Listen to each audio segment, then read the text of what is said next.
காலையில் போய் ஆண்டவர்கிட்ட உமது கிருபையால் எங்களை திருப்தியாக்கும் அப்படின்னு ஜெபிச்சிங்கன்னா, ஒவ்வொரு நாளும் காலையில் தேவனை தேடினால் வாழ்நாளெல்லாம் தேவன் நம்மளை களிகூர்ந்து மகிழ பண்ணுவார் என்று இந்த வசனம் நமக்கு கற்றுக் கொடுக்கிறது.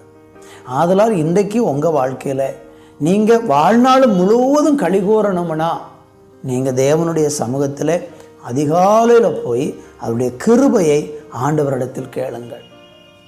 அப்படி ஆண்டவரிடத்தில் நீங்கள் கிருபையை கேட்கும்போது ஆண்டவர் அந்த கிருபையை தந்து நிச்சயமாக நம்மளை ஒவ்வொருவரையும் சந்தோஷப்படுத்தி அவர் மகிழ்ச்சியாக்குவார் என்று வேதம் சொல்லுகிறது. இஸ்ரவேல் ஜனங்கள் எகிப்தை விட்டு வரும்போது அவங்க கடலை உலர்ந்த தரையாக ஆண்டவர் மாற்றினார். ஆற்றை கால்நடையாய் கடந்தார்கள். அங்கே அவரில் களிகூர்ந்தோம்